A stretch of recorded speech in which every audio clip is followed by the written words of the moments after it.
今回はですね、伝説の投資家、ハワード・マークスの哲学にぐっと迫っていきたいと思います。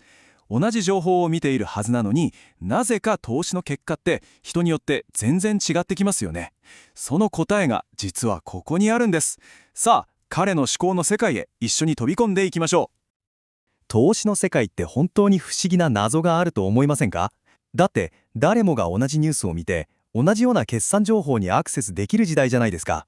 なのになぜか一部の人は勝ち続けて多くの人はそうでもない。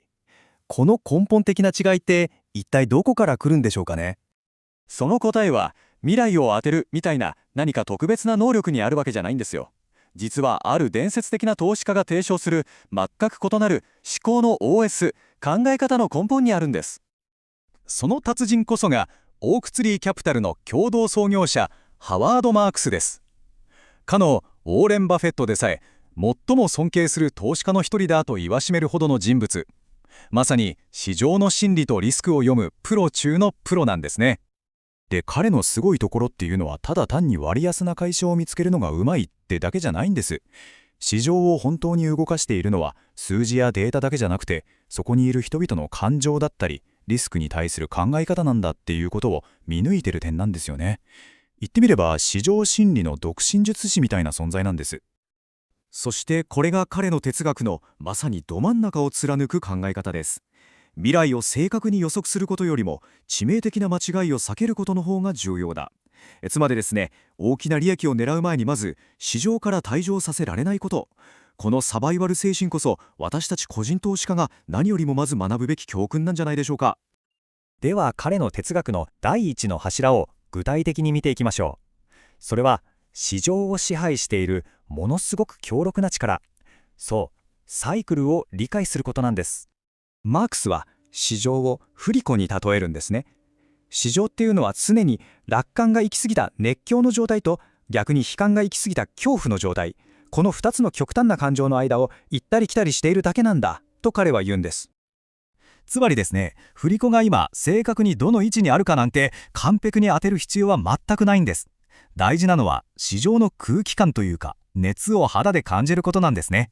周りの人が今回は違うんだなんて言い始めたら、それはもうかなり危ないサインかもしれない。その極端な空気を察知できるかどうかが賢い投資家への第一歩というわけです。彼は市場が過熱している時の具体的なサインをちゃんと教えてくれています。例えば誰もがものすごく強気になっている時、リスクなんて誰も気にしていない時、そして価格がどう考えてもおかしいレベルまで上がってしまっている時、こういう兆候が見えたら、それはもうパーティーが終わりに近づいているサイン、高値掴みをする危険性がものすごく高いですよという警告なんですね。市場のサイクルを認識するっていうのは、言ってみればゲームのルールを理解するようなものです。でもそのゲームで勝つためには他のプレイヤーとは違う考え方が必要になりますよね。それが彼の哲学の第二の柱、第二次思考です。ほとんどの投資家はこの第一次思考のレベルで物事を考えています。良いニュースが出た。だから株は上がるだろう。よし買おう。これってすごく直感的で分かりやすいんですけど、残念ながらこれだけだと周りのみんなと同じ結果しか得られないんですよね。でも市場で一歩先を行くためにはこの第二次思考が絶対に必要になってきます。業績がいいのは分かった。でもその良いニュースってもしかしてもうみんな知っていて株価に織り込まれてるんじゃないの？みんなが買いだって言っている今こそ実はもう手放すべきタイミングなんじゃないかみたいに一歩二歩踏み込んで考える。これが第二次思考です。これがもう決定的に重要なんです。あなたの考えが平均的なら平均的な結果しか期待できない。市場平均を上回るリターンっていうのは誰よりも優れた分析から生まれるというよりは単に他人とは違う考えを持つことそのものから生まれるんだと。つまり人と違うことをする逆張りの精神こそが優位性の源泉になるんですね。さて、彼の哲学を支える最後の、そしてもしかしたら最も重要な柱に移りたいと思います。これはですね、多くの投資家が考えている利益とリスクの順番をもう根底からひっくり返すようなアプローチです。多くの人は投資を考えるとき、まずこれどれくらい儲かるかなって考えますよね。でもマークスはその順番がそもそも間違いなんだと言います。彼が最初に問うのは常にこれです。どんなリスクがあるだろうか。最悪の場合どうなるだろうか。そして自分はそれに耐えられるだろうか。と。まず、守りをがっちり固めてから初めて攻めを考える。これが彼の鉄則なんです。彼ははっきりと言い切ります。優れた投資っていうのは一発逆転のホームランを狙うことじゃない。地道に、そして徹底的にリスクをコントロールすることなんだ、と。つまり、大きな利益っていうのは素晴らしい攻撃力から生まれるんじゃなくて、鉄壁の守備力から生まれるということなんですね。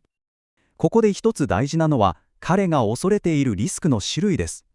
日々の株価が上がったり下がったりするのは彼にとっては単なるノイズでしかない。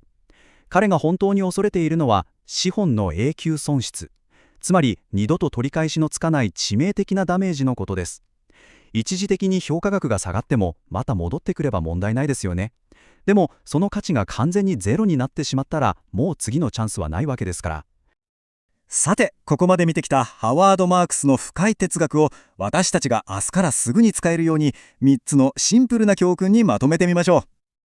これが今日から皆さんが使える新しい投資のフレームワークです。まず第一に、市場はサイクルで動くことを絶対に忘れない。感情に流されず極端な状況を警戒する。第二に、常に周りのみんなはどう考えているんだろうと自問自答して第二思考を実践する。そして第3に、利益を考える前にまずリスクを考える。何よりもまず生き残ることを最優先する。これって派手な未来予測のテクニックとかじゃなくて、長く市場で勝ち残るための賢者の知恵なんですよね。最後に皆さん自身への問いかけが残ります。ハワード・マークスの教えを実践するっていうことは、意識的に群衆から離れて時には孤独な道を歩む覚悟を持つということでもあります。